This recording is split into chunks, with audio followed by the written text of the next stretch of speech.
Mettiamo la colpa sul virus e tanti saluti. Grazie di essere venuti. I presenti sanno che durante il ciclo andava molto, ma molto meglio, lo dico a beneficio dei due presentatori che non c'erano, e che proprio per questo sono adesso i presentatori del libro che è nato dal ciclo che abbiamo fatto proprio qui tra il 14 e il 18. Io però non posso giocare troppi ruoli, un moderatore non c'è, quindi io vi saluto e a questo punto comincia l'autogestione, in particolare da parte dei due presentatori che sono Alfiero Boschero e Paolo Coltro. Ho sentito che si mettevano d'accordo sulla formula che comprende un intervento da parte di ciascuno di loro e poi anche delle domande a me a cui io risponderò, e naturalmente la possibilità, per chi di voi lo vuole, di interloquire pure. Alfiero Boschero. Grazie, buongiorno a tutti.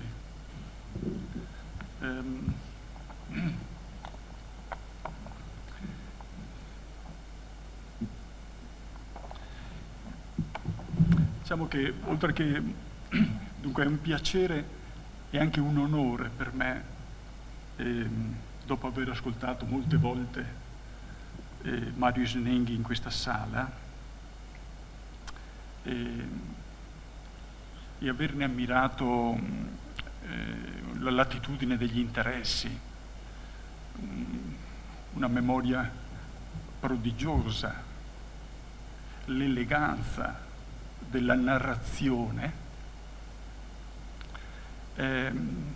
poter interloquire con voi, con lui e con Paolo. Mi è capitato di dirgli, siccome negli ultimi anni mi ha concesso confidenza, mi è capitato di dirgli: mi ricordi Demostene, non perché io abbia conosciuto Demostene, ma i ricordi classici, la fortuna del liceo classico, questa sapienza e questa volontà di Snenghi di un uso pubblico della retorica. Non so se lui l'abbia ricevuto come un complimento, è un'occasione per chiederglielo. Tutti però, sentendolo, ci sentiamo più cittadini, veneziani se non ateniesi, cittadini del mondo. Il barbaro alle porte non è Filippo II, il Macedone, che veniva da nord per Atene, ma è la dispersione della memoria, lo scadimento del linguaggio, il pressapochismo, la modestia del pensiero del personale politico, in una parola un decadimento spirituale che la città e il paese teme, città e paese invece che amiamo. Snenghi a me, credo a noi, insegna che non ci si acconcia a nessuna deriva, che bisogna combattere, che la battaglia delle idee va fatta, che bisogna studiare e dire, partecipare attivamente, niente avventini. Su questa base è su tre cose che vorrei interloquire con lui e spero anche con qualcuno di voi. La prima cosa è questo studio di una vita intera che Mario dedica alla Grande Guerra, tema dell'ennesimo libro, diciamo, che lui ci ha messo in condizione di leggere. Allora io, non avendo le condizioni di fare osservazioni di merito, per così dire, dettagliate, magari capziose sull'uno o l'altro passaggio del libro, io mi permetto di usare, per dire quello che voglio dire, una traccia familiare. Mio padre, Tarcisio Boschiero, nasce nel 17. come Snenghi ricorda bene, l'anno insieme di Caporetto e della rivoluzione russa. Nasce a Gardigiano di Scorzè, 20 chilometri da qui, 800 corpi e 800 anime. Suo padre, Mimmo Domenico, era in guerra, il nonno mio, paterno, era in guerra, io non so in quale trincea, sicuramente soldato semplice. Con mia nonna, Amalia, se papà nasce nel 17, riusciva quindi a utilizzare le pause del fronte perché il numero di figli aumentasse comunque, crescesse comunque. Saranno 6 alla fine i maschi e 6 le femmine, Boschiero. Il paese è cattolicissimo, cattolico anche quando io, negli anni 50, arrivo al mondo, immaginarsi allora. A mia conoscenza la politica non arriva in casa Boschiero, anche se con tutta evidenza la grande storia ispira, suggerisce parole anche a una famiglia contadina cattolicissima.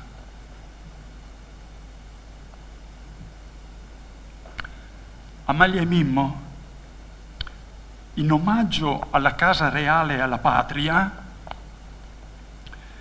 battezzano col nome di Guerrino il maschio che nasce nel 15. E come chiameranno Paolo il maschio che nasce nei primi mesi del 19? Vittorio. Bravo Paolo. Vittorio. Non lo sapevo. E tra le 6 femmine, Maria apre la serie. Doveroso. Ma poi arriveranno Iolanda e Mafalda. Quindi, peraltro, dal mio paese, da Gardigiano, nelle giornate limpide, il grappa disegna l'orizzonte a nord-ovest. Io immagino la luminosità invece notturna dei combattimenti di allora. L'eco tempestoso di quegli anni, luce, fuoco e rumore e tuono. E quanto durò questa l'euforia iniziale, diciamo? Quanto dolore servì, quanti profughi servirono per mitigare l'attesa ex ante della guerra. E il monumento tozzo che abbiamo messo al centro del paese, davanti alle scuole elementari, attorno al quale noi ragazzi giocavamo, è servito come risarcimento. Tutto questo per dire che il tema tragico di quei 4 anni, 1 di attesa e 3 di combattimento per l'Italia, su cui Mario ha messo tanta della sua intelligenza, del suo tempo, è stata un'esperienza di massa. È stata un'esperienza di massa, pervasiva.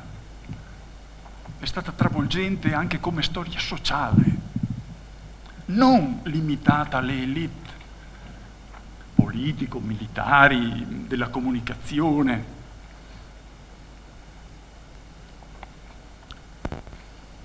Bene quindi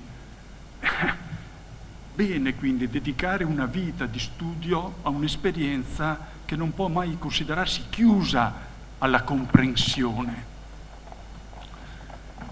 Il nonno, Domenico, torna illeso dalla guerra. I figli continuano a crescere, donne e maschi. e ad aumentare. Ma i 20 anni successivi sono il tempo giusto perché i maschi nati durante gli anni studiati dai Snenghi si facciano soldati. Mio padre nel 1937, il servizio militare, e arriva la guerra civile europea. Guerrino si fa carabiniere, Vittorio, bersagliere, arriva al Don. Tarcisio, mio padre, Albania e Grecia, carro ferroviario, Germania. Chissà se nei lunghi, terribili viaggi di ritorno dalla Russia o dalla Germania i fratelli Boschiero riflettevano su come grande storia e piccole storie si intersecano e si travolgono. Scusate, e travolgono insieme ai destini delle masse le vite dei singoli. Chissà se con qualche compagno o qualche sottufficiale, quando tornem a Baita, hanno imparato a nominare politicamente i fatti. Il re, il viaggio verso il Don, il duce, la guerra. I loro 20 anni sono stati una scuola politica di massa, impresa diretta, come quella dei piccoli maestri che si fanno partigiani. La seconda cosa,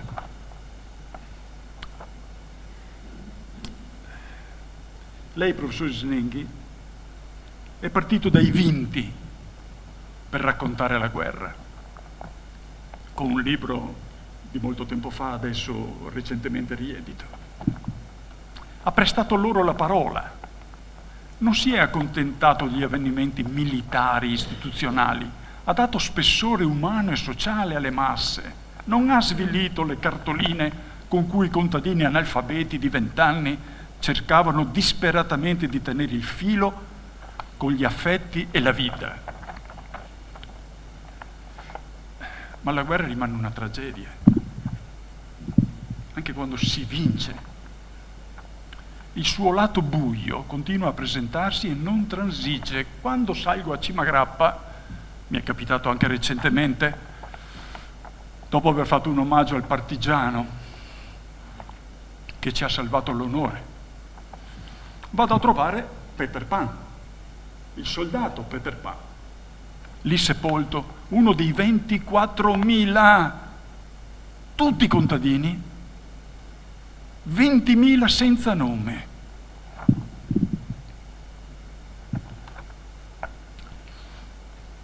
Per gli antichi, come Antigone insegna, un corpo insepolto rimane irrimediabilmente offeso, anche quando con una dizione raffinata diventa militignoto.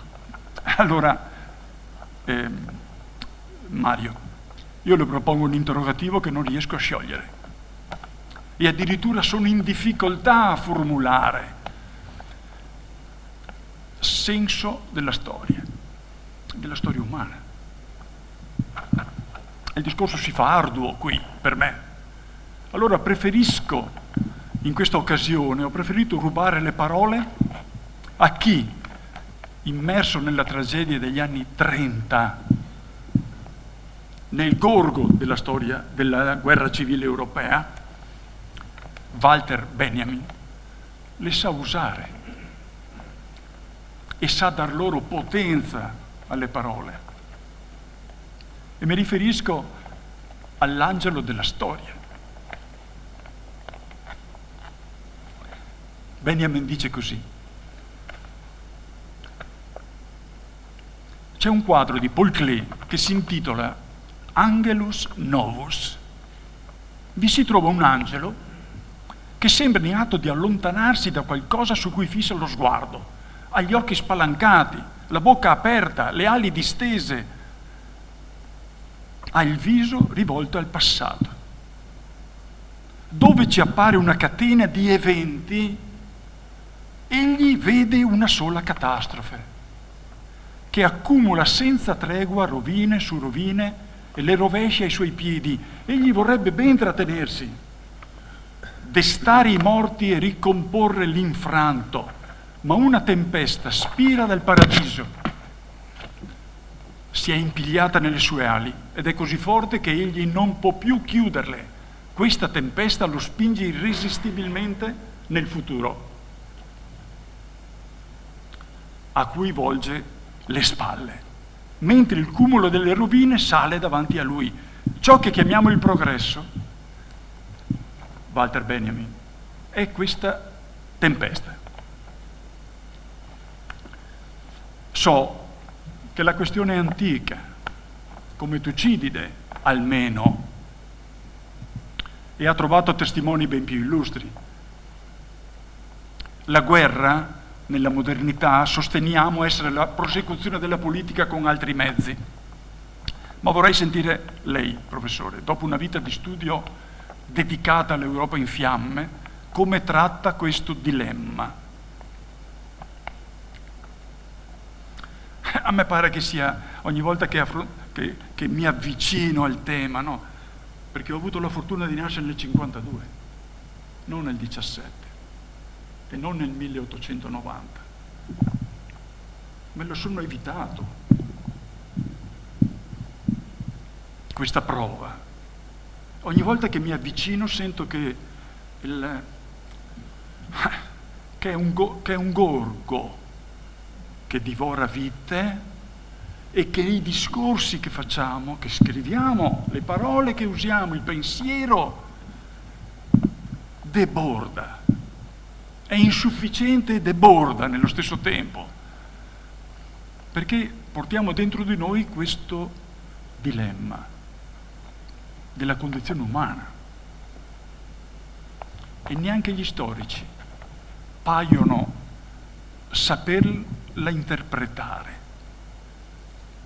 Io ho percepito questa inquietudine in Snenghi quando, proponendosi la dozzina di incontri sui 4 anni, 14-18, mentre gli anniversari arrivavano, ha scelto dalla filosofia classica i 4 elementi fondanti del cosmo: terra, acqua, fuoco, aria. Quasi fosse necessario evocare lo spirito migliore dell'Occidente prima di inoltrarsi nel labirinto della guerra e della condizione umana. Domando, sono interrogativi da lasciare alle anime deboli? È così? Ultima cosa. Leggo Mario sin dai saggi degli anni 70 in cui con Silvio Lanaro mi raccontava un Veneto non laboroso e quieto, moderato nell'anima, ma carico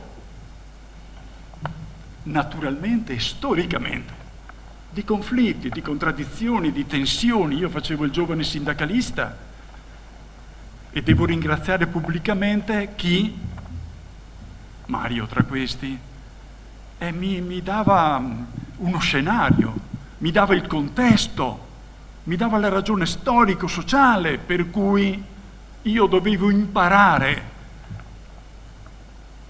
oltre il moralismo della mia cultura cattolica iniziale, a osservare il conflitto sociale lucidamente, laicamente,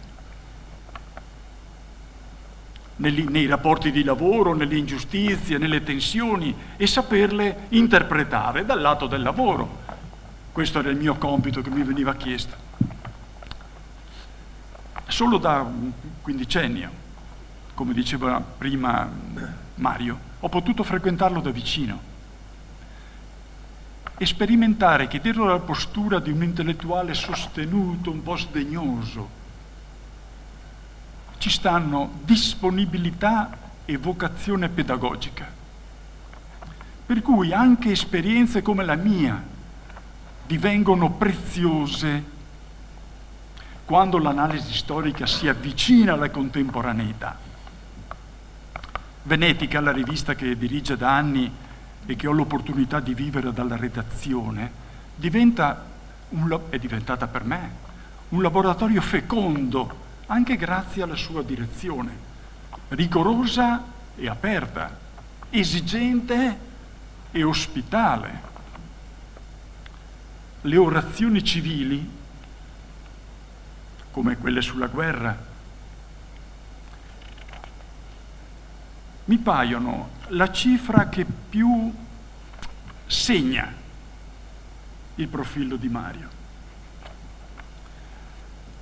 Appassionato di far vivere collettivamente, di far rivivere criticamente i passaggi storici della nazione come ricerca collettiva, come amore per la sua città.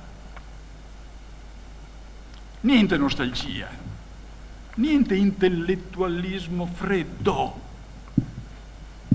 ma energia positiva, pensiero, futuro, senza sottacere l'eleganza della dizione che citavo all'inizio, di cui dicevo all'inizio.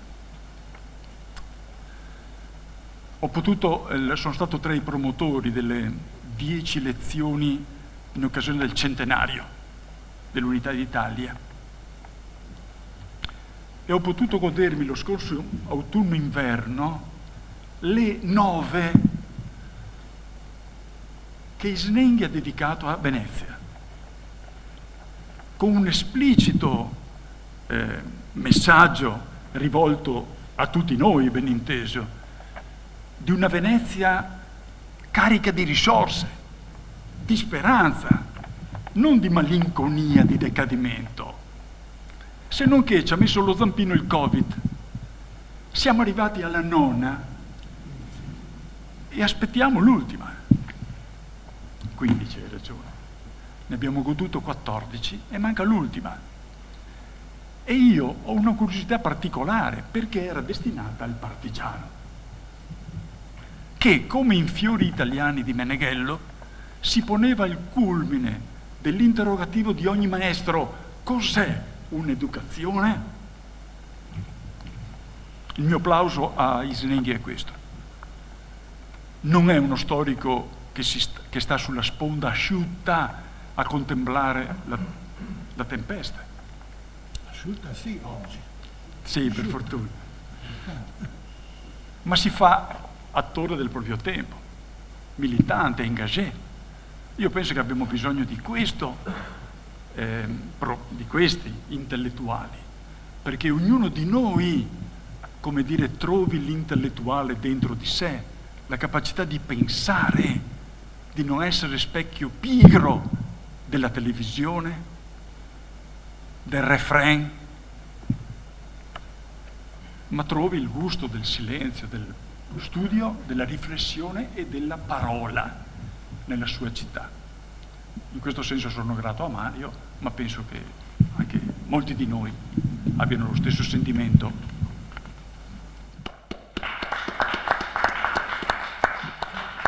Grazie. Cosa devo fare? Parlare e rispondere al Piero Boschero o è meglio che parli Paolo Coltro? Scegliete voi. No, Io penso che la parola di sarò brevissimo. No, tu parla come devi parlare. Ma la successione logica è che io parli subito. Cosa ne dite? Cosa ne dite? Vai Mario. Decido io. Beh, grazie Alfiero, ti sono grato e sono anche molto contento perché hai detto, a parte i superlativi e i riconoscimenti laudativi, che mi fanno piacere, ma a parte questo, hai fatto quello per cui ho pensato a te come presentatore, che non era una scelta ovvia, ma una scelta calcolata. Io volevo per l'appunto un tramite verso la città, un tramite non verso l'università e la cultura accademica, ma verso la gente. Una volta si sarebbe detto la classe, il movimento, no, la gente in questo caso va proprio bene perché comprende ovviamente stratificazioni politico-culturali le più diverse, la gente, la cittadinanza. Io da una decina d'anni, da quando le circostanze accademiche mi hanno fatto uscire dall'università e non avevo più le lezioni, ho avuto una ragione in più di carattere personale di cercare, accettare, ma anche io stesso organizzare le occasioni per parlare in pubblico secondo cicli organici e non semplicemente singole conferenze che non mi sono mai mancate, no, ma qualche cosa di più meditato e programmatico, proprio per le ragioni che Alfiero Boschero ha appena finito di illustrare, tentativi di stare dentro la vita, le vite, raccontando altra vita e altre vite delle generazioni precedenti, ma essendo io un contemporaneista, non un modernista, un medievalista, un antichista, le generazioni precedenti, anche se sono precedenti e si sono di morti in larga misura, tuttavia non sono così lontane e remote da risultarci semplice oggetto di studio, no. Ci chiamano, ci parlano, ci interpellano, oltre che essere i nostri padri, i nostri nonni, come nella sua esemplificazione è ben venuta fuori, ma sono i padri, i nonni e i bisnonni di tutto il paese, dunque di una collettività di decine di milioni di persone che ripensa a se stessa attraverso la stratificazione che non proprio immediatamente, ma in maniera sufficientemente ravvicinata la precede. E che cosa trova? Ecco, che cosa trova?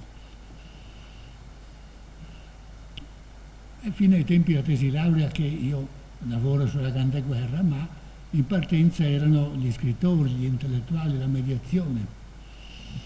E io cercavo le loro ragioni politiche, e se non le trovavo in loro o in altri che facevano una guerra senza essere scrittori, rimanevo molto male e li trovavo inferiori alla bisogna, inferiori alle circostanze, privi dello spirito civico di cui andavo in cerca e me ne dolevo, facendo il punto quindi sulle dinamiche del paese. Mi sembrava troppo poco per chi adesso si trovava di fronte al servizio comunque militare obbligatorio, facesse o no volentieri la guerra, e la faceva obbligato e in larga misura sguarnito di motivazioni. Ecco, tutti questi decenni sono stati in una notevole misura non programmatica e progettuale per niente, ma di fatto, pensandoci sopra e guardando all'indietro, una depoliticizzazione del mio rapporto con la Grande Guerra e un riconoscimento che i più la facevano, non voglio dire per altri motivi, perché il motivo era l'obbligo, il non potere non farlo, lo facevano in altra maniera, adeguandosi a circostanze date, e io potevo e continuavo in effetti a studiare chi poneva queste circostanze, che comunque erano elite non così esigue di carattere culturale, politico, militare, eccetera, eccetera, ma comunque non erano tutti, per niente, erano ben lontani dall'essere tutti. E dunque gli altri, che racconto si poteva dare agli altri? Io ho continuato a lavorare perché le ragioni per occuparsi della guerra si rigeneravano man mano che me ne occupavo, perché altri lo facevano contemporaneamente, e se ne sviluppava una dialettica che era una dialettica rispetto alla storia del paese, quindi al succedersi delle generazioni e ai conflitti che ciascuna di queste generazioni avevano attraversato. Perché niente mai era stato dato per scontato, né nel volerla fare o non volerla fare tra i 14 e i 15, né nel farla tra i 15 e i 18, né nel rammentarla, rielaborarla, allontanarsi dalla guerra man mano che i decenni passavano. Però la generazione di partenza l'aveva fatta tra i 20 e i 30 anni, ce n'aveva di tempo per pensarci sopra. E quanti c'era una volta sono fioriti in milioni di case, di famiglie, di nuclei sociali, di associazioni, di formazioni politiche e culturali. Quanti c'era una volta? In fondo gli storici non è che negli anni 20 e 30 abbiano scritto moltissimo della Prima Guerra Mondiale. Quando Gioachino Volpe, il grande storico nazionalfascista, ci prova, gli negano i documenti, ma in fondo era normale dal punto di vista della distanza prevista dalla normativa che non gli facessero vedere i documenti. Quindi la storia che c'è stata fra le due guerre ancora per un po', per forza seguiva altre traiettorie che non avevano troppo a che fare con i documenti archivistici in senso stretto. Quindi le storie di vita hanno affollato i libri e gli autori dei libri non sono stati sempre, per niente, gli storici accademici, anche perché la materia che io poi ho finito per insegnare, la storia contemporanea, è esistita all'università dal 1960. Fino allora la storia contemporanea doveva rifuggire, e se non rifuggiva veniva mandata via dall'università, come pregna di ideologia, giornalismo. Non per niente i primi cattedratici saranno infatti giornalisti. Spadolini, il primo storico, significativo questo, il direttore del Corriere, è un politico. Quindi i detrattori della storia contemporanea in fondo ci avevano preso. La storia contemporanea aveva moltissimo a che fare con l'ideologia e non era così tanto distanziata dai fatti, e quindi bisogna gestirla diversamente, anche se è passato un altro mezzo secolo dall'arrivo delle prime cattedre di storia contemporanea. Tuttavia altro tempo, altre vite si sono aggiunte da rielaborare mentalmente e di cui scrivere. Ecco. Quindi le cose che tu hai detto, per cui in fondo il soggetto era una famiglia, la tua, per caso la tua, ma una delle tante famiglie contadine, una delle tante famiglie popolo, che era stata alla guerra perché era costretto o a entrarci direttamente o ad essere lambita, toccata.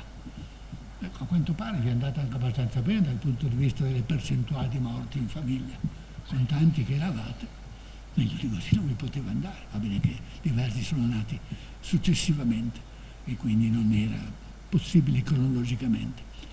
Ecco, per cui in definitiva è la grande avventura umana del Novecento. Naturalmente questo non è mica vero soltanto per l'Italia, è una guerra europea, in parte è una guerra mondiale.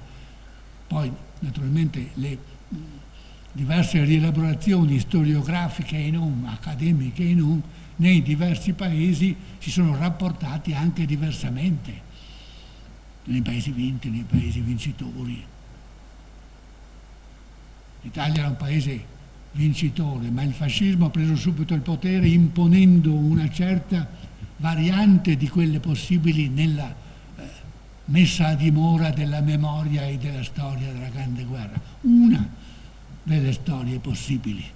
Chiaro che se nel 19-20 il Partito Socialista fosse riuscito a o andare al governo, come i numeri elettoralmente avrebbero quasi quasi consentito, gestendo meglio tutti quei deputati, oppure fosse riuscito a fare quello di cui parlava, la rivoluzione, evidentemente si sarebbe costituita una base sociale e socioculturale della memoria e della storia della Prima Guerra Mondiale che avrebbe fatto tesoro dei no alla guerra invece che dei sì alla guerra.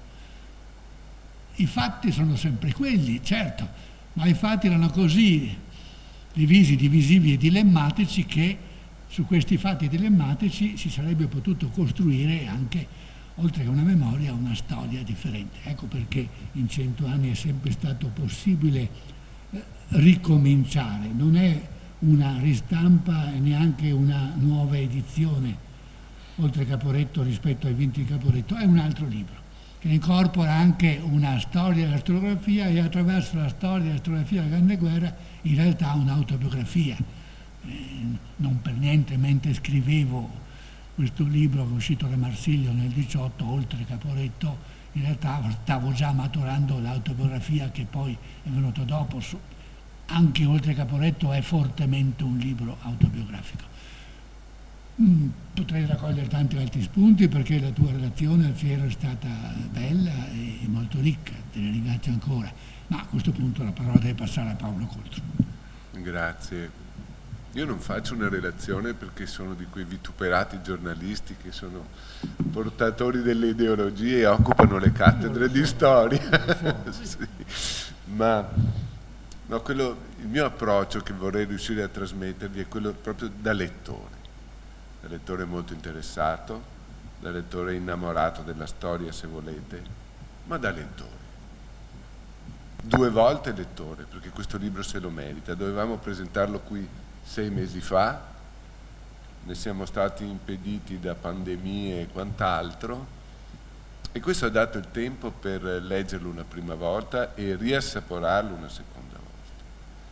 Ora io non so quanti di voi sono stati qui presenti a tutte o qualcuna delle orazioni civili e non lezioni, come giustamente ha detto Alfiero, di Mario Snenghi. Io colpevolmente non c'ero, non potevo esserci, e sono doppiamente contento che quelle cose comuni, perché c'era anche la partecipazione del pubblico alla fine con le sue domande, eccetera, eccetera, siano diventate carta stampata, siano diventate parole scritte, perché questo dà modo di articolare meglio un giudizio che alla fine ci si accorge che diventa vero e proprio piacere della lettura. Ed è un piccolo miracolo che non esiste. Questo è un libro diverso da tutti gli altri. Sono pochissimi, a quanto ne sappia io, i libri che hanno questa origine, cioè un'origine che parte dall'oralità, e poi lo chiederemo a Mario Snenghi se è una trascrizione fedelissima, è una trascrizione rivista, eccetera, eccetera, perché è bene sentire parlare lui piuttosto che noi comprimari. Ma vi accorgerete che la freschezza, l'essere diretta e l'immediatezza dell'oralità, per quanto insomma adesso non si tratta di fare sviolinate, ma Mario Snenghi è un mezzo pozzo di scienza, anzi un intero pozzo di scienza da un punto di vista della conoscenza della storia, per cui ne sa molto e quindi riesce a comunicare benissimo tutto quello che sa. Ma un conto è fare l'accademico a tavolino, al computer, eccetera, eccetera, meditare e rifinire, eccetera. Un conto parlare in diretta e poi trasformare questo in un quasi instant book, ma è un instant book se non ci fosse l'intervallo di tempo della stampa, perché è un libro nato in quel momento, lungo 4 anni se volete, ma nato nel momento in cui viene pronunciato. Per cui non il mio stupore, perché sono abituato a leggere Mario Snenghi, e anche nei libri che non prendono le mosse dall'oralità, le sue caratteristiche sono quelle della schiettezza, della freschezza, della brevità, della capacità di comunicazione immediata. Ma qui di più, voi lo ascoltate o riascoltate leggendo queste pagine, e quindi questo è un giudizio, diciamo così, o un'impressione se volete, di tipo letterario, stilistico, eccetera, eccetera. Ma poi non è mica solo una questione di forma. Il libro è importante, come suppongo siano state importanti quelle orazioni civili, per le stesse cose che in qualche modo ha detto anche Alfiero, cioè il taglio, il salto, perché voi mi capite al volo. Si pone lo stesso Mario Snenghi la domanda: ma questa è educazione civica o è storia? È storia, dice, perché io faccio lo storico. Lo stesso nel libro, ripercorrendo prima i prodromi, poi il backstage, chiamiamolo così, delle decisioni relative all'entrata in guerra e poi la gestione della guerra, eccetera.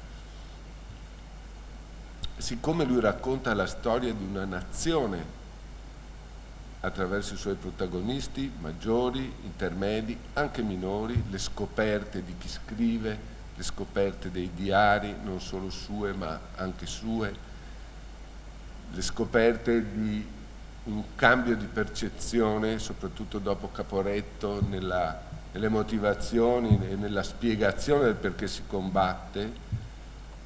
Piano piano, attraverso l'esercito, forse l'Italia diventa un po' più nazione, ma tutto questo appunto è spiegato e lui si chiede: ma anche allora, in qualche modo per i lettori, può essere educazione civica di allora? Io dico, in ogni caso, questa è storia che diventa educazione civica nell'oggi, per noi. Capiamo meglio le nostre radici.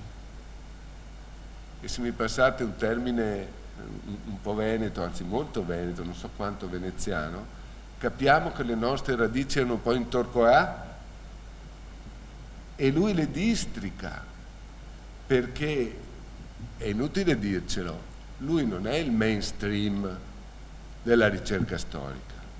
Questo linguaggio non è altro che, questo linguaggio, ripeto, diretto, lo sentite nelle orecchie, è lo specchio del modo di ricerca, delle sue motivazioni, dell'impostazione, di cosa si vuole cercare, dell'intelligenza della ricerca. Per questo queste pagine sono scritte così, perché sono chiare le idee di partenza e sono soprattutto oneste. Una delle cose più belle e interessanti e su cui Mario Sneghi ha puntato sono le pagine di Renato Serra. Vado a memoria, io non riesco a fare grandi citazioni, ma c'è una frase, me la sono scritta, di Renato Serra, che è un intellettuale, forse non dei massimi, ma un intellettuale, che poi va in guerra e muore dopo 2 mesi, mi pare, dall'inizio della parte, è morto a luglio. E una delle cose, ed era una delle sue motivazioni, anzi constatazioni, lui parlava delle marce, dei soldati, eccetera, dice: è così naturale fare quello che bisogna. Ora, con un po' di coraggio, io adatterei questa frase al modo di lavorare di Mario Snelli. Avete questa impressione leggendo il libro? Lui fa lo storico in un modo che sembra assolutamente naturale, perché è quello che bisogna fare. E non ci sono affabulazioni inutili, e non ci sono costruzioni ideologiche. Pane al pane, vino al tutto all'indicativo, comprensibilissimo. Ma quanta fatica dietro quell'indicativo e quanta volontà di poterlo dimostrare e di dimostrarlo.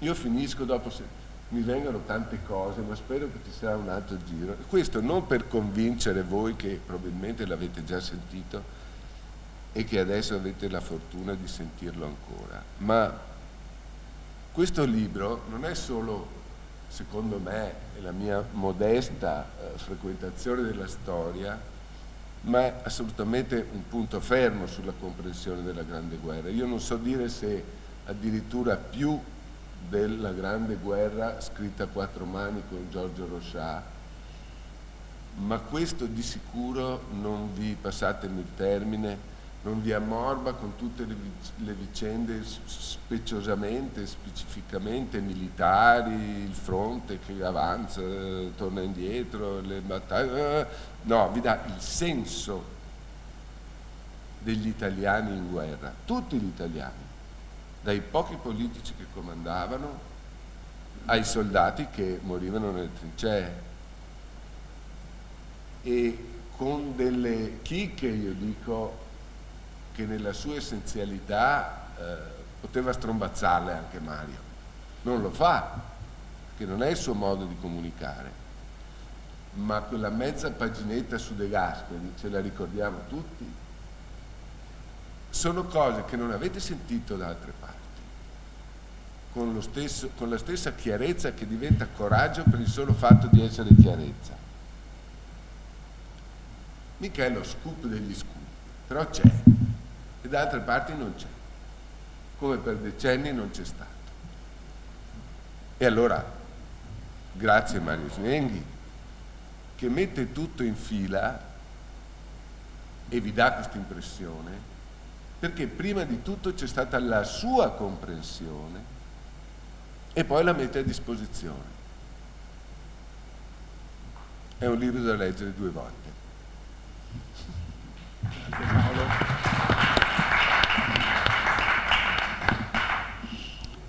Insomma, posso andare a casa contento, un presentatore di questo genere. Spero non li abbiate trovati enfatici. Unico appunto il congiuntivo. Io non è che scriva sempre solo indicativo, conosco le virtù e le arti del congiuntivo e quindi quando ce l'ho pure il congiuntivo. Però ho capito quello che volevi dire. E dunque uno dei temi che hai posto, Coltro, era stato posto anche da Boschiero e io non l'avevo raccolto, è la questione del passaggio dall'oralità alla scrittura. Beh, è dura, È dura perché sono 2 lingue diverse. E io credo di avere maturato nel corso dei decenni una tal quale professionalità nel porgere le mie cose oralmente che non avevo di sicuro in precedenza. Io ero pieno di ammirazione rispetto alla vis oratoria del mio amico Silvio Ranaro e mi sentivo assolutamente inferiore. Adesso no, credo di avere sviluppato una variante espressiva diversa dalla sua, ma efficace. Però il problema è, dopo che ne ho verificato l'efficacia attraverso questi cicli orali, il problema è quando ho la possibilità di tradurlo in un libro, e questo si è posto la prima volta nel 2011. Ne avevamo parlato metà qui in Ateneo Veneto e metà all'Auditorium a Santa Margherita per 10 lezioni della storia dell'Italia dall'unità a oggi. E forse anche quella volta per intervento amico di Alfiero Boschiero, insomma fu possibile avvicinare, in men che non si dica, Carmine Donzelli, l'editore Donzelli di Roma, che era già stato mio editore per Garibaldi fu ferito, che avevamo usato come editore nel libro in onore di Silvio Ranaro, quindi i rapporti c'erano. D'altronde Carmine Donzelli era redattore dell'Einaudi quando nasceva il volume della storia d'Italia per regioni dedicato al Veneto. Poi Carmine era passato alla Marsiglio diventando il direttore della saggistica della Marsiglio e poi era riuscito a mettersi in proprio e a costruire la propria caritrice legata al suo proprio nome. Quindi non c'era niente di strano se io stabilivo questo contatto. La stranezza è stata la rapidità straordinaria in cui siamo riusciti a far venire fuori il libro nello stesso anno 2011, cioè nello stesso anno anniversario. Ma questo mi è costato un'estate terrificante, perché è una cosa barbosissima, passare dalla registrazione al testo ripensato e scritto al computer. Da non augurare a nessuno, eppure io lo sto facendo per la 3ª volta, perché anche il seminario veneziano Contravveleno, come si chiamava, era il sottotitolo, alla cosiddetta morte a Venezia, sta diventando un libro e lo sarà da Marsiglio nei primi mesi dell'anno prossimo. Quindi io sto attraversando proprio in questi mesi di nuovo questa stagione non bella, perché le 2 lingue, l'oralità e la scrittura, sono diverse e io fino a qualche anno fa sentivo assolutamente come un ibrido fallito in partenza, la terza via, che tante volte mi era richiesta dopo una conferenza, ma così sporadicamente, l'abbiamo registrata, professore ce la rivede, io tendevo a scrivere no, poi qualche volta mi calavo a dare una scorsa, a eliminare proprio le bruttezze più pesanti e poi ci mettevo una noticina, un'avvertenza iniziale in cui dicevo fa schifo ma non è colpa mia, non è più oralità e non è ancora scrittura. Beh, se la pensassi ancora così, evidentemente non ci sarebbero questi 2 libri e mezzo che ormai ci sono, 2 usciti da Donzelli e da Salerno, quello di cui stiamo parlando oggi, e il terzo che ci sarà tra qualche mese. Mi sono convinto che sia possibile trovare questa terza via, ma lo sapete com'è difficile la terza via, no? Che ognuno sa, si dice, quale sia la terza via. Questo è vero in politica e forse è vero anche dal punto di vista editoriale. Però ci provo. So che mi allontano dalla oralità senza mai raggiungere quello che avrei raggiunto molto più rapidamente senza via traverse se fin da principio mi fossi messo a scrivere al mio computer facendo un libro come gli altri, appunto. Ma il libro che alla fine ne è uscito le 2 volte che c'è e che ne uscirà, suppongo, se tutto va bene anche questa terza volta, non è il libro che sarebbe stato se io mi fossi messo a scrivere. Cioè io naturalmente tolgo tutta una serie di pleonasmi, modi di dire, c'è una ganga tipica dell'oralità. Per esempio i miei editori mi sgridano quando io mi rivolgo a voi o insomma ai vostri predecessori, ma so per certo che qualcuno dei presenti c'è sempre stato. Mi viene naturale, perché è logico parlando, a dire voi qui, voi là. L'editore quando si tratta di fare diventare un libro stampato mi fa capire che sarebbe meglio evitare queste forme di colloquialità troppo spinta. E io trovo delle mediazioni, perché a me pare che la colloquialità faccia parte del gioco e non si possa e non si debba eliminarla del tutto, però ridurla, sì. Non voglio perdere per strada colore, non voglio ingrigire il modo di comunicare. C'è un passo in Vite vissute e no, che è il titolo dell'autobiografia, in cui in un capitolo finale rifletto appunto su questo ultimo mio decennio, che è caratterizzato anche da qualche libro, secondo me non tra i miei più brutti per niente, ma insomma, ma soprattutto caratterizzato da questi cicli qui. E allora a un certo punto, ma ripensando proprio a questa sala, ma non come oggi è all'altezza della giornata, fa schifo, la giornata è grigia, non invitava ad uscire, questo era vero anche per me, per noi, non soltanto per i non presenti. Certo, è difficile essere entusiasti, attivi e attivizzati oggi, ma insomma in altri casi invece è stato così, è stato ripetutamente così. Io mentre parlavo per 2 ore, non per 3/4 d'ora, per 2 ore, mi sentivo sostenuto da una sorta di noi, di soggetto collettivo, senza mai arrivare a pensare che 150 persone, o quante sono le sedie di questa sala, la pensassero, mai pensato al pensiero unico. Io non lo sollecito per niente il pensiero unico, però ci può essere un soggetto collettivo coinvolto, anche se non c'è un pensiero unico, ma c'è una compartecipazione a qualche cosa che si sta facendo in quel momento lì, che è lo sguardo riportato su un passato che ha ancora la forza di coinvolgerti se si riesce a farlo parlare. Il problema è naturalmente questo. A me pare le volte che riusciva meglio, è tutto teatro, voi capite che questo è teatro. In un punto appunto dell'ultimo libro lo dico che probabilmente senza saperlo, ma poi via via rendendomene consapevole, hanno contato negli ultimi anni le mie frequentazioni con uomini di teatro, storici di teatro.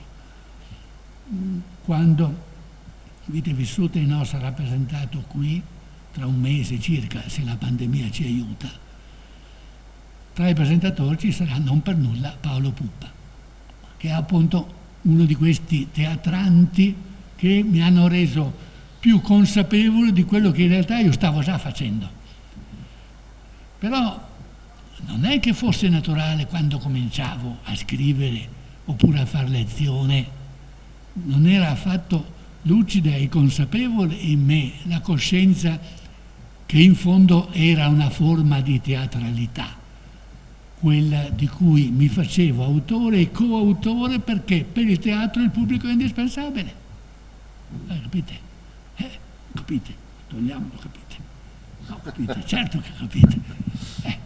Il pubblico è necessario, è coautore di questa cosa che è teatro.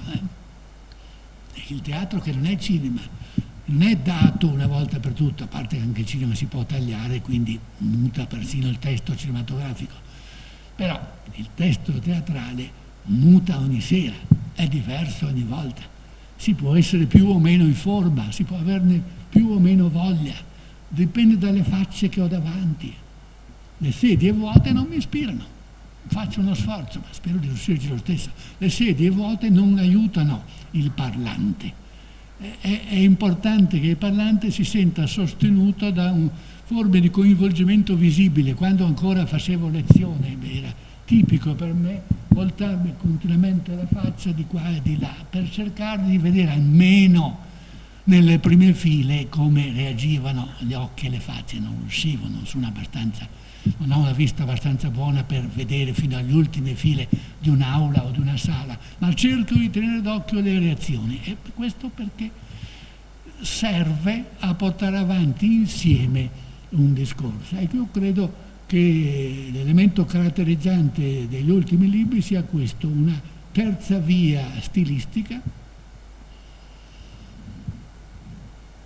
Quando mi dicono che scrivo bene, io sono tutto contento, primo perché è ovvio, è un complimento, mi fa piacere, ma poi anche per far rabbia a tutti quelli che dicono che i giornalisti scrivono libri di storia perché gli storici scrivono male. E questa è una spiegazione che continuamente ci è stata data e che spinge ormai anche le primarie librerie a riempire anche gli scaffali con scritto su storia, in realtà con i libri di Vespa, Pansa e, quando va molto bene, Bocca. In realtà, insomma, anche alla Feltrinelli ormai è così. I libri di storia li scrivono i giornalisti perché noi non sappiamo farci capire. Io credo che sia falso. Può essere vero per un certo numero di noi, ma neanche tutti i giornalisti sono ugualmente bravi rispetto a quelli che non sono. Quindi, ecco, oppure era necessario Dennis McSmith 50 anni fa per raccontarci il Risorgimento, perché altrimenti certe cose gli storici italiani non le avrebbero raccontate. Quella cosa poteva essere in parte vera, più vera in quel caso. I tempi di uno sguardo critico rispetto al Risorgimento potevano essere più rapidi per uno storico britannico che non per uno storico italiano, per ragioni ovvie di gradi di immedesimazione. In altri casi, cioè nel nesso giornalismo-storiografia, credo che siano proprio una serie di pregiudizi per cui è sempre più verde l'erba del vicino, poi sempre sappiamo benissimo il nostro sport nazionale di sputarci addosso. Se è inglese di sicuro è più bravo, non parliamo se è statunitense. Allora. Vogliamo passare a qualche domanda? A Piero. Ma qualcuno vuole chiedere al professore? Sì, io verso di noi sentiamo, ma verso loro gentilmente arrivo io col microfono se ci arriva, oppure venite gentile, sì. Grazie. Venite qui vicino, rimaniamo a distanza di sicurezza perché non ho la mascherina, ma volevo, a proposito cioè, ha fatto pensare naturalmente a molte cose chi è intervenuto, però l'ultima cosa che lei citava, cioè Dennis McSmith, mi ha fatto pensare a una domanda, e cioè la storiografia cambia, ha approcci diversi e così via nel corso degli anni, dei secoli, evidentemente. Mi sto domandando se su questo tema della guerra, in particolare la prima guerra mondiale, con così in questi ultimi decenni l'affermarsi di un pensiero, e anche qui lei rinviava al pensiero unico possibile ma evitabile, appunto si spera, se con l'avvento di questa diciamo così europeità la storiografia, gli storiografi europei, cioè quelli austriaci, quelli tedeschi, eccetera eccetera, hanno cambiato le loro posizioni, cioè come si è evoluta la storiografia delle due guerre, in particolare della prima guerra mondiale, che argomenti e che temi hanno trattato quelli dell'altra sponda, diciamo così, rispetto ai nostri, che argomenti, che temi, che approcci diversi hanno oggi rispetto ai nostri. Grazie. Rispondo subito, qualcuno di voi vuole parlare. La storiografia è prosecuzione della politica con altro mezzo, è così. E specialmente quando è contemporaneistica, forse non per gli assiro-babilonesi, ma non lo escludo, se ci mettono l'impero persiano, il rapporto con i greci, chi lo sa, se i problemi della contemporaneità non finiscono per insinuarsi anche nella storia più lontana nel tempo, ma se poi si tratta di Novecento, di parlare di guerre, di parlare di rivoluzioni e controrivoluzioni, di comunismo e anticomunismo, ma cosa stiamo a raccontarci? L'oggettività. Accontentiamoci della correttezza, della capacità professionale, del giocare a carte scoperte. Lasciamo perdere la separazione dei fatti dai commenti con cui ogni numero 1 di giornale quotidiano ci affligge. Dunque, cosa è successo durante l'anniversario? Grandi cambiamenti rispetto al fatto che inglesi, britannici e francesi se la fanno e se la dicono, francamente non li ho notati. E neanche atteggiamenti meno genuflessi da parte degli editori italiani davanti a ciò che viene scritto all'estero, anche se quel libro sulla prima guerra mondiale si presenta come un libro di storia della guerra europea e poi esclude il fronte italo-austriaco, come è normale che avvenga nei libri inglesi e francesi. Perciò dico, è in realtà prosecuzione, ma 100 anni dopo, della politica con altro mezzo. Si sussume, no? Tutti gli altri fronti sono sussunti all'interno del fronte occidentale, cioè delle cose che interessano loro. Per quanto riguarda il transnazionale, Nicola Labanca, lo storico militare Nicola Labanca ha molto messo in circolazione, ma non è stato il solo, ma lui in particolare questa parola qui, transnazionale, come la chiave di un salto in avanti che avrebbe potuto, dovuto esserci nel 14-18, che ormai è dietro le nostre spalle, e nei suoi bilanci la banca o gli altri che hanno cominciato a scrivere bilanci dell'anniversario sostengono che solo in parte l'anniversario sia stato utilizzato per fare questi salti in avanti, o perlomeno dal punto di vista della conoscenza reciproca tra i paesi che una volta erano nemici, che adesso fanno parte dell'Europa unificanda. Un tentativo che ho fatto assieme a Paolo Pozzato nei due libri del 18, quello del Marsiglio e quello del Mulino, lui me lo sono associato al posto di Giorgio Rossà come storico militare, ma in quanto studioso della guerra, della memorialistica, della letteratura storiografica austro-tedesca da un altro punto di vista, perché lui è un abituale traduttore dal tedesco.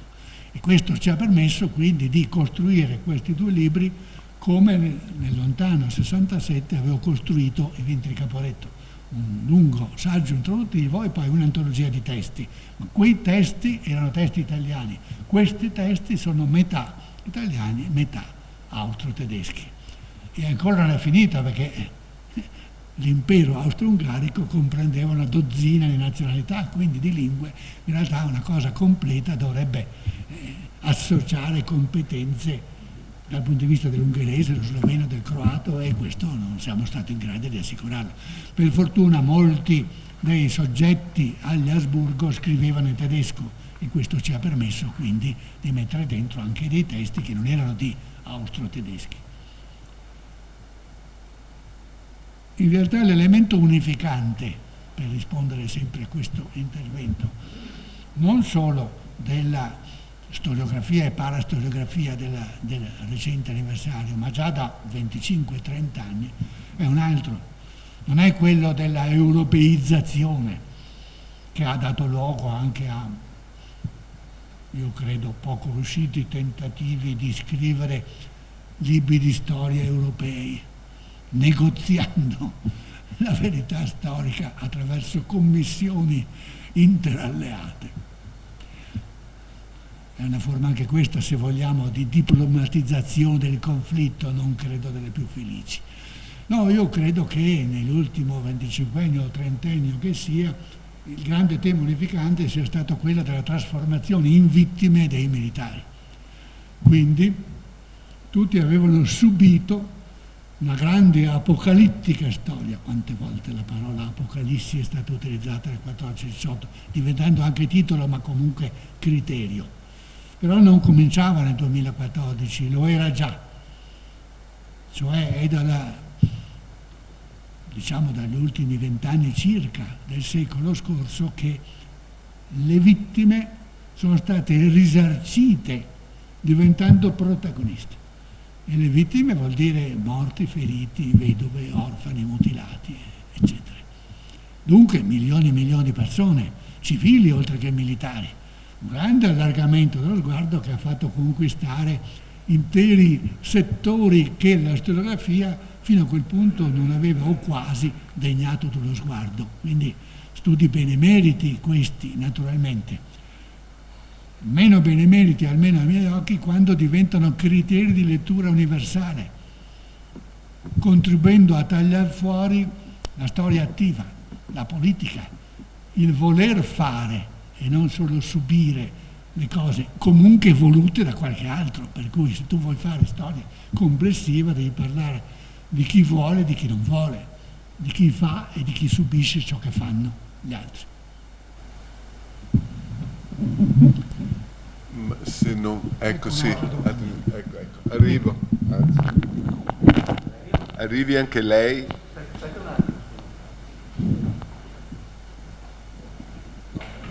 Atteniamoci. Arrivano sussidi tecnici?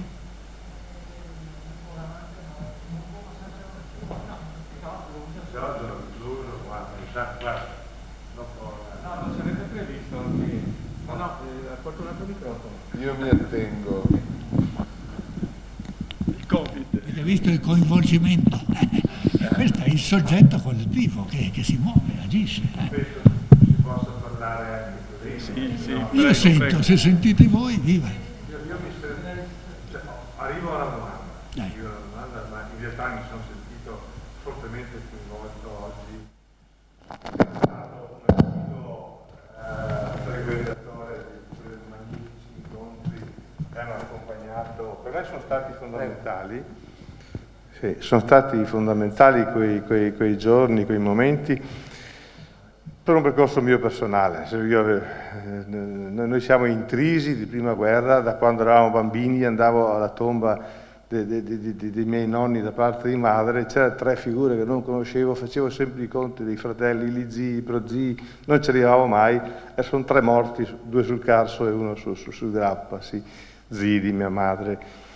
E poi oggi venivo da Udine, pioveva che Dio la mandava, mi sono fermato fuori dall'autostrada, c'era un incidente, l'auto si è fermata in una piazzetta a Lusson nella battaglia, che era la piazza dedicata alla Brigata Sassari, e ovviamente c'era piazza 20 settembre dall'altra parte, 6 chilometri dopo c'era un cipo ai Granatieri di Sardegna, e ha fatto confusione fra sardi, perché la Sassari lì non è mai stata, no? È il punto della rotta di Capodargine, ma non l'ha fatta la Sassari, l'ha fatta i Granatieri di Sardegna. Poi, ma voglio dire, siamo intrisi di questo, poi per chi ha fatto il militare come me è duro, perché io ero in un battaglione di disciplina, perché ero di sinistra un po' troppo e non andava bene a quel tempo, forse neanche adesso, forse adesso la sinistra non esiste più.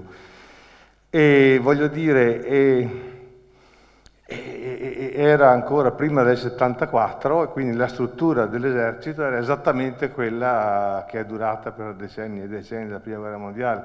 Abbiamo vissuto lì, io ho fatto 2 volte pattuglia al confine sul Sabotino fino a Mataiur, e tutte robe che poi si trovano nei libri e noi siamo quello, no?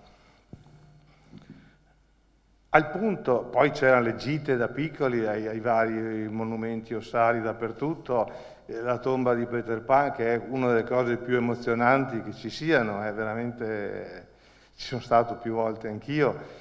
E poi i libri, quella pagina fantastica di Lussu, quando va in licenza a casa, sta a casa, viene via, esce, si dimentica, mi pare, lo spadino, torna, c'era la madre che piangeva, scusate, mi emoziono sempre, che piangeva disperata ed era serena fino al minuto prima, gli ha fatto vedere che era serena ed è piombata nella disperazione, no? Quando lui è tornato lì.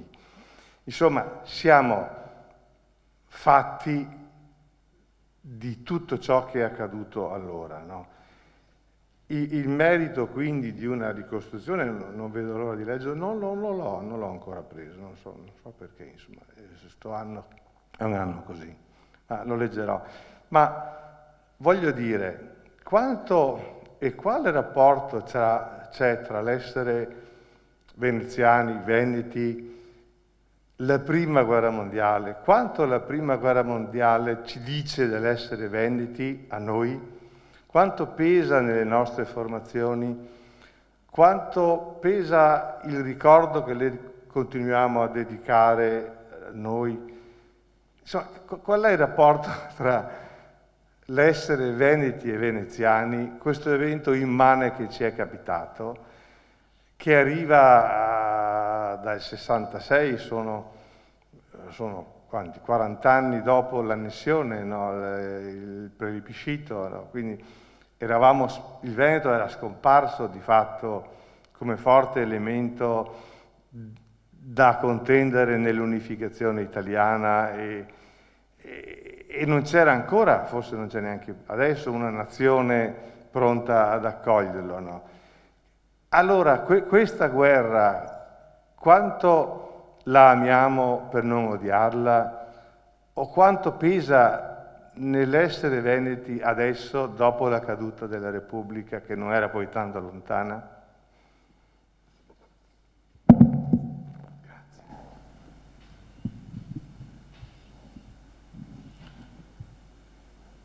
Il rapporto tra il resto d'Italia e la Grande Guerra, in particolare il Mezzogiorno d'Italia e la Grande Guerra, lo possiamo meglio apprezzare se facciamo un confronto con il rapporto tra Risorgimento, processo di unificazione nazionale, e Italia meridionale. Un parametro, per esempio, sono i musei del Risorgimento. Il primo museo del Risorgimento nel Mezzogiorno nasce a Palermo nel 1918. Non per dare ragione ai revisionisti attuali, ma è un elemento di riflessione. Ci avevamo provato un sacco di volte in vari luoghi del Mezzogiorno, è difficile costruire un museo. Non per niente non siamo riusciti nel secondo dopoguerra a costruire niente di simile alla rete dei musei del Risorgimento in rapporto alla Seconda Guerra Mondiale. Ecco, la Grande Guerra ha invece prodotto memoria epigrafica e monumentale e scrittoria e diaristica e fotografica dappertutto. E durante l'anniversario uno degli osservatori che avevo era che per un po' sono stato componente del comitato nazionale per gli anniversari, e quando quel po' di soldi che c'erano stati assegnati bisognava distribuirli tra progetti, i più vari progetti legati all'anniversario, li abbiamo visti affluire dall'intero spettro territoriale del paese. Quindi, da questo punto di vista potrei rispondere che l'anniversario è stato vissuto un po' dappertutto. Sì, ma di più nelle Venezie, non diciamo nel Veneto, diciamo bisogna ristabilire l'uso delle Venezie, lasciamo perdere anche le tre lasciamole pur cadere, ma le Venezie va meglio di Veneto, ovviamente, e anche di nord-est, le Venezie. Con la Prima Guerra Mondiale ovviamente non possiamo rinunciare ai Friuli, alla Venezia Giulia, a Trieste, largamente intesa. Quindi le Venezie, anche che le Venezie, come sapevamo bene quando preparavamo il libro Einaudiano, dove finiscono le Venezie? Idealmente possiamo lasciarle spingere molto a sud. Durante le nostre vacanze estive sappiamo che è difficile non trovare leoni di San Marco non solo in giro per l'Adriatico, proseguendo nel mare. Quindi le Venezie in realtà con proiezioni possono andare altrove. Le Venezie che ci servono in questo momento no, sono le Venezie della Prima Guerra Mondiale, tutt'al più possiamo farle arrivare all'Istria e alla Dalmazia se ci spingiamo fino al 19-20, cioè già fino a dopoguerra. Allora, certo che aiuta il fatto che la guerra sia stata combattuta qui, perché nella depoliticizzazione delle nostre vite e anche della nostra visione della storia della Grande Guerra ci aiutano i manufatti che ci circondano in tutte le Venezie relativi alla Prima Guerra Mondiale. I forti, le trincee, le gavette, gli elmi, i fucili, le bombe, tutto questo più di una generazione ha continuato a vederli, a trovarli, a poterne anche andare in cerca e ormai da anni e anni gli assessorati alla cultura, gli aziende di turismo e soggiorno, le Proloco ci campano anche con la memoria della Grande Guerra. Lo so perché ho contribuito anch'io in altopiano nei 7 comuni a favorire la nascita di una normativa che permettesse di avere finanziamenti comunali, provinciali, regionali, nazionali, che alla fine sono arrivati, per prendersi cura della memoria materiale, quella memoria materiale della Grande Guerra che poteva contemporaneamente interessare lo studioso, il reduce, il figlio, il nipote del reduce, il visitatore, il turista e dunque l'assessore, il sindaco. Molteplici sono le motivazioni per prendersene cura, ma alla fine convergono nel prendersi cura. Alla fine il Comitato Nazionale durante l'anniversario aveva avuto così pochi soldi che sostanzialmente quello che si è scelto è di prendersi cura un po' di qualcheduno degli ossari dove cascava acqua da tutte le parti. Chi andava all'ossario di Asiago sentiva le gocce d'acqua che gli cascavano addosso, chi andava sul Grappa, chi andava a Slavia, eccetera, eccetera. Per cui una scelta minimalista quella di fare buona manutenzione, fare manutenzione delle cose che già c'erano, favorire piuttosto quello che non l'ennesimo convegno, l'ennesima conferenza, che pure ci sono state, ma hanno potuto contare anche su finanziamenti locali. Io penso che possa bastare come risposta, non vorrei togliere la parola ai presentatori che desiderano ricominciare. Credo. Ci sono ancora interventi? Paolo, io lo so, io vedo che scalpiti per dire delle cose. Cosa. A Mario. Se Mario. Ci sono... A chi porta il microfono? Ad Alfiero. Sì, la cosa brevissima è sollecito Mario a dirmi qualcosa sull'Angelus Novus di... Sì, sollecito Mario, dicevo, a dirmi qualcosa sull'Angelus Novus di Benjamin. Io sono nato nel 52, la guerra fisica, materiale, non l'ho vissuta, l'ha vissuto mio padre e l'ha vissuto mio nonno. Però osservo un mondo dove le guerre ci sono e se al termine guerra sostituiamo violenza, forza, potere, prepotenza, è difficile per me non interrogarmi sul fatto che questa forza, questa violenza, questa prepotenza pare inestricabile dalla condizione umana.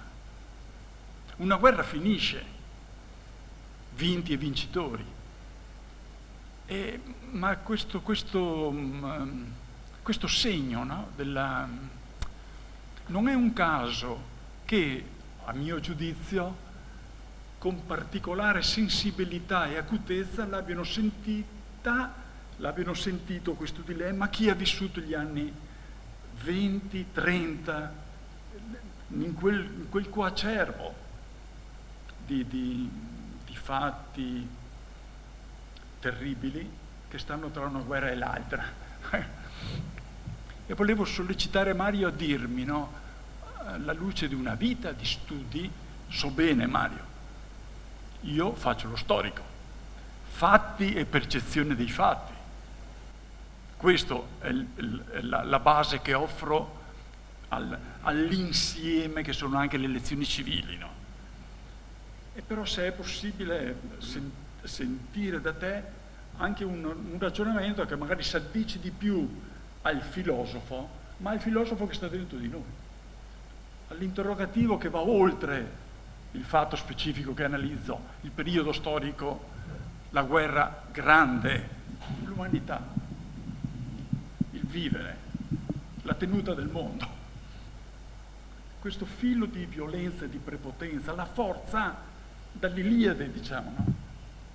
E tu la osservi, no? Anche quando non è clamorosa, è sottile, quando è un plagio, quando è un disciplinamento di massa, quando è sopire il pensiero critico, ottuderlo. Spesso anche salvato. Avete capito, insomma, è un sindacalista filosofo e anche un pochettino parroco, se mi permetti di dirlo. E io capisco benissimo che ti abbiano fatto andare a Roma, ma poi ti abbiano rimandato indietro. E forse è proprio questo tuoi atteggiamenti così visibilmente da intellettuale che si interroga in chiave appunto filosofica, sai più di me, io non ti seguo su questo terreno, probabilmente ti hanno fatto vivere da una parte almeno del tuo mondo, del mondo dei sindacati, non voglio dire come un corpo estraneo, ma comunque come un diverso. Questo diverso in senso buono ti ha fatto poi appunto frequentare appunto mondi più confacenti a un certo punto della tua vita e andiamo avanti così. La rivista di cui ci occupiamo, infatti, da quando Alfiero Boschero ne è diventato redattore qualche anno fa, ha potuto cambiare notevolmente i suoi contenuti, perché lui ci apre a dimensioni che a noi un po' più accademici non venivano abitualmente così istintivamente in mente, e quindi facciamo i numeri monografici per il recupero dei vecchi insegnanti delle 150 ore che quando facevano questo invece erano ragazzi, erano giovani e precari, eccetera, eccetera, eccetera, oppure altre cose. Sono temi che vengono tipicamente in mente a lui. Questo è il suo lato sindacale, civico, sindacale. Il lato filosofico, non ti seguo su quel terreno. Men che meno su elucubrazioni intorno alla violenza, perché qui si comincia con la non violenza e si finisce con l'antipolitica e con la fine della storia. E io invece quando scrivo e quando parlo cerco sempre di lasciare aperta la via al prossimo tornante. Anche questa è una metafora di cui mi servo spesso e volentieri, a furia di andare su e giù per decenni sui 10 tornanti del costo per raggiungere l'altipiano d'Asiago. Questa realtà mi si è convertita in metafora utilizzabile per riconfermarmi che la storia non è mai finita, ma è fatta a tornanti. ma se è fatta a tornanti, e cioè può prendere da un momento all'altro la direzione opposta a quello che ha in questo momento, perché questo è del nastro stradale che funziona per tornanti, allora come faccio io a esibire la non violenza come il linguaggio politico giusto, corretto e inevitabile per tutti i popoli e per tutti i tempi? Io non voglio inibire il futuro, io non voglio inibire idealmente le rivoluzioni, le guerre civili, le resistenze del futuro, perché non arrivo a pensare che non ce ne sarà mai più bisogno. Se così fosse, sarebbe una storia ben diversa da quella che c'è stata finora. Posso? Devi. No, gli stimoli sono tanti. Io sapevo che si sarebbe finiti per volare alto, ma questo è solo un bene.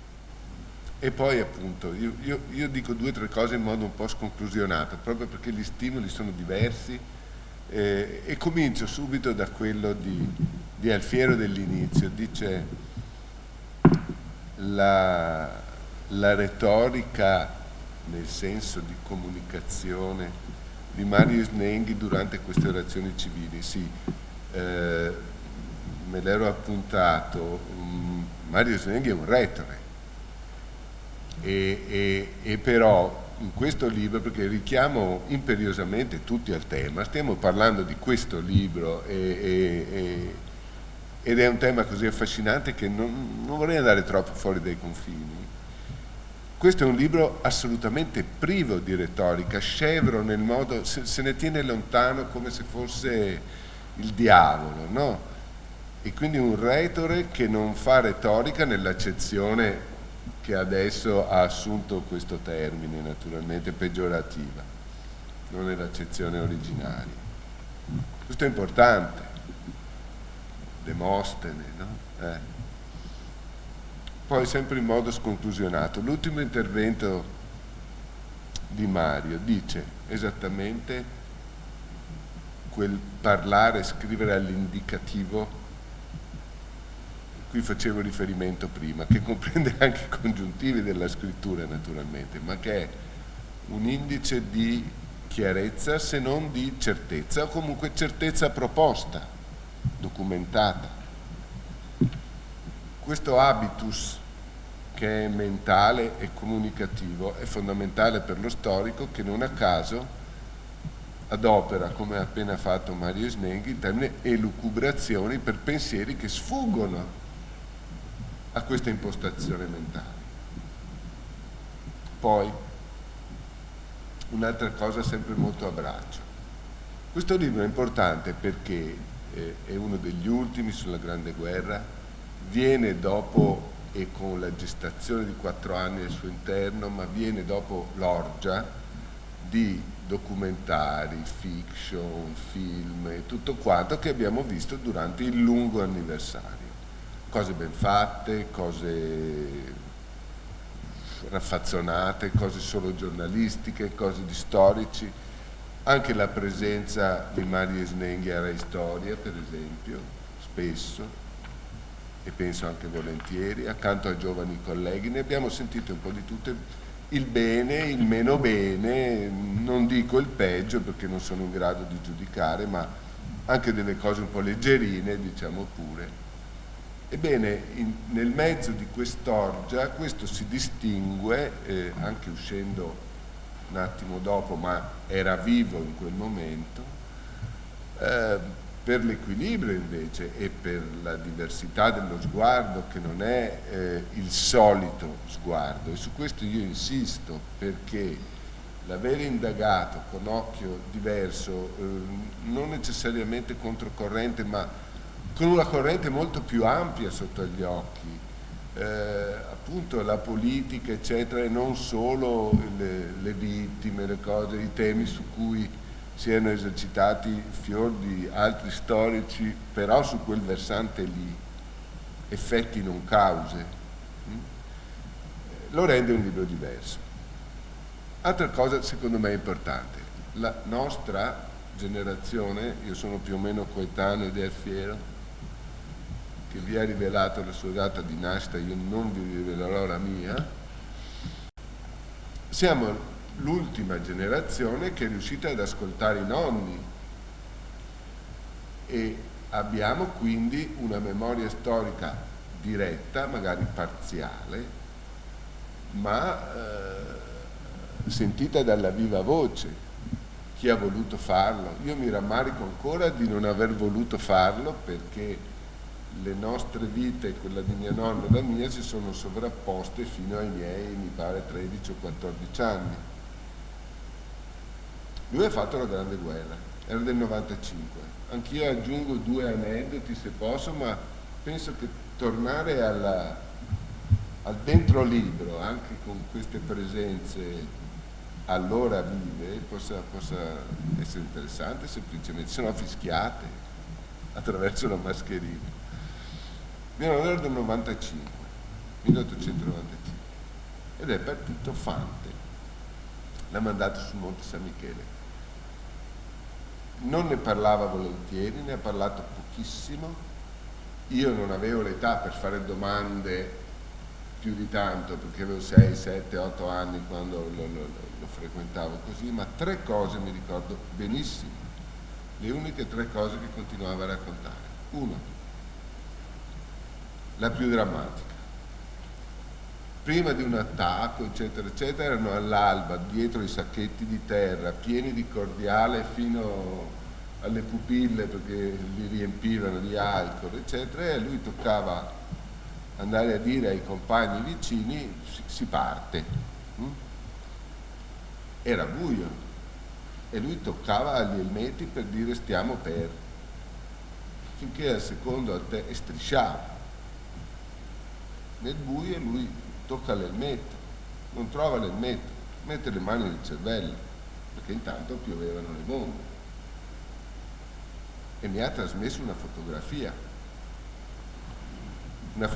fatta al buio, ma così rossa che io credo che più avanti ho tentato in tutti i modi di non fare il militare, perché avevo questa immagine del fare il militare. La seconda cosa che raccontava mio nonno era che, siccome faceva il portaordini,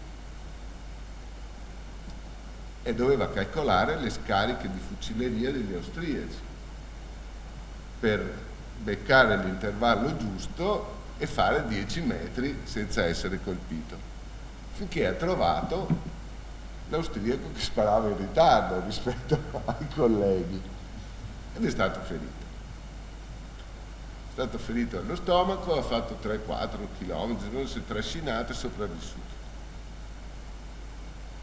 Si è fatto da ferito, credo 5, 6, 10, non so, giorni di cella di rigore, non so se il termine era giusto, perché con lo stomaco trapassato non gli davano da mangiare. Questi erano ragazzi di 25 anni, 20 anni, avevano una fame bestia. È arrivato un frate per dare conforto ai feriti e lui voleva da mangiare, gli ha chiesto da mangiare, questo gli ha detto non posso, e l'ha riempito di bestemmie, sostanzialmente, l'ha ricoperto di bestemmie, e da ferito ha fatto 5 o 6 giorni di punizione. Ecco, questa era l'immagine della guerra che è arrivata in casa. Poi noi si andava a Tonezza, io con queste manine ho trovato gli shrapnel e ossicini sul Monte Cimone, è stato fatto saltare da una mina austriaca, e questo succedeva fino agli inoltrati anni 60, si trovavano gli spezzoni, non solo i ruderi delle trincee, dei forti, eccetera, eccetera. Quindi la Grande Guerra nella nostra generazione, che magari ancora per poco, ma al mondo vive, respira, pensa, c'è. Questo libro deve andare in mano alla generazione successiva per me. Questa è l'ultima domanda, perché poi mi pare giusto e sacrosanto lasciare concludere a Maria Snelli. E cioè la trasmissione è più difficile per chi non ha neanche l'ultimo contatto possibile che abbiamo avuto noi. In più, se mi consentite dirlo, la formazione scolastica credo che facciano fatica a arrivare coi programmi, forse una paginetta di prima guerra mondiale arrivano, l'università già meglio, ma bisogna fare studi specialistici, volerlo, sceglierlo. Allora l'ultima domanda, questa volta non solo allo storico ma all'insegnante, docente, che è stato e continua ad essere naturalmente Mario Snenghi, è: come si fa adesso? Chi può farlo e soprattutto come? Perché io credo che ci sono dei buchi neri mostruosi ai ragazzi di oggi che non sanno neanche, rispondendo alle domande che sembrano quiz, uno ha risposto che Hitler è morto nel 68, cioè noi siamo a questi livelli. Come si fa a trasmettere questo patrimonio con i suoi lati positivi, negativi, ma insomma con i suoi lati soprattutto oggettivi, di nazione nascente? Noi siamo anche questo, e anche la prossima generazione ha nel DNA quello che c'è scritto qui. Come si fa a farglielo imparare? Quello su cui possiamo incidere noi è sulla scuola e sull'università, su come sono fatte scuola e università, sull'ambiente che prepariamo ai ragazzi delle varie età, dei vari ordini di scuola. Non dipende da loro naturalmente se la scuola è così scaduta e se l'università sta seguendo la stessa strada. I giovani vengono immessi nell'ambiente che quelli che possono decidere li hanno preparato. Oggi prevale l'idea della scuola utile, non dico addirittura dell'istituto professionale, ma di qualche cosa che comunque, in realtà non sono d'accordo su questo per quanto ne so, per quanto riesco a capire, neanche il mondo degli industriali, che sanno benissimo che il ritmo di cambiamento sul lavoro è così rapido che la scuola non potrà mai inseguire questo, per cui è meglio, sarebbe meglio che rimanesse, io continuo a pensarlo, la scuola, non voglio dire classica nel senso del solo liceo classico, ma classica in senso più lato di scuola di cultura, di ambiente preparato per i giovani ai diversi livelli di età, quindi tenendo conto di tutte le giuste metodologie dal punto di vista psicopedagogico e didattico, ma insomma un ambiente in cui apprendano a ragionare, apprendano spirito critico, rispetto a cui la storia della Prima Guerra Mondiale e di tantissime altre cose appresta il materiale sperimentale. Negli ultimi decenni una delle discussioni di carattere pedagogico che aveva immediati riflessi sull'organizzazione della giornata scolastica era: ma più analisi o più sintesi, più studio specifico sull'argomento, l'ambiente, il mio paese, la mia città, il mio nonno, o più panoramiche? No alle nozioni, no alle grandi generalità, quindi no ai manuali. Sono cose a questo punto che sembravano nuovissime, che a questo punto hanno 30, 40 o 50 anni anch'esse, speriamo nei prossimi tornanti, perché in realtà il contesto più generale non può non andare oltre l'esemplificazione analitica che sprigiona il metodo induttivo. So anch'io che un ragazzo può essere facilitato, maturare un interesse, una curiosità maggiore se parte da casa, dalla famiglia, dal paese in cui abita, d'accordo.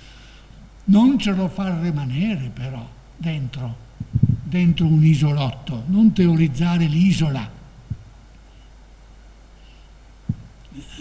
Alle isole si arriva, dalle isole si parte, testo e contesto, contesti più ampi. Ecco, ancora oggi, benché la crisi dell'università sia cominciata già perlomeno negli anni 90, quindi ci sia ormai da 30 anni, pure, non in senso assoluto, ma in senso percentuale, rimane più facile per un nostro, più che laureato, dottore di ricerca, trovare la possibilità di entrare in qualche università all'estero che non nell'università italiana. Il che dice la crisi dell'università italiana, ma contemporaneamente dice che in fondo, nonostante tutto, è ancora per poco, probabilmente ancora per poco, prepariamo dei bravi giovani che possono trovare collocazione in una università o francese o britannica o altre. Ma per quanto potrà durare questa preparazione migliore, perché dietro c'è appunto, non dico strettamente il liceo classico, va benissimo anche il liceo scientifico, ma comunque la cultura ampia e critica. Se la continuiamo a svilire, è chiaro che non potrà durare. Ecco, questa è la mia risposta, che non è colpa dei giovani se li abbiamo preparati male e non siamo riusciti a suscitare il loro interesse. Per esempio, un elemento di contabilità delle presenze l'ho ancora presente per il terzo dei cicli, quel seminario veneziano che questa volta non è avvenuto qui e non è avvenuto all'auditorium di Santa Margherita, ma in aule della facoltà di lettere veneziana, e però era reclamizzato in tutte le maniere possibili perché ci andasse anche la cittadinanza, cosa infrequente. I medici umanisti di fine Ottocento andavano a seguire le lezioni dell'università, ma non è rimasta una cosa frequente e diffusa. Invece al seminario, se non voglio ricordare il numero, erano 37 gli studenti presenti e 2 volte tanti i cittadini di diversa età presenti. Che significa che l'università riusciva ad attirare più cittadinanza che non studenti per un seminario fatto da un vecchio professore di quella stessa facoltà, ancora passabilmente noto non tra i ragazzi direttamente, ma tra i docenti che potevano quindi reclamizzare il prodotto. Eppure, nonostante questo, sì, è stato più facile per la città andare alla Marittima, andare a San Sebastiano, andare ai bordi della città, andare in luoghi in cui la mia generazione non ci andava. A San Basilio c'era una rete e al di là erant leones, c'erano addirittura le auto. Un altro mondo. Ecco. Adesso invece c'è la facoltà di lettere e alla Marittima dove si fanno lezioni negli ex padiglioni del porto, c'è stato tutto un allargamento dell'ambiente e dello sguardo, fa parte di Venezia viva e non di Venezia morta. Abbiamo scoperto che il porto c'è sempre stato. Grazie a tutti.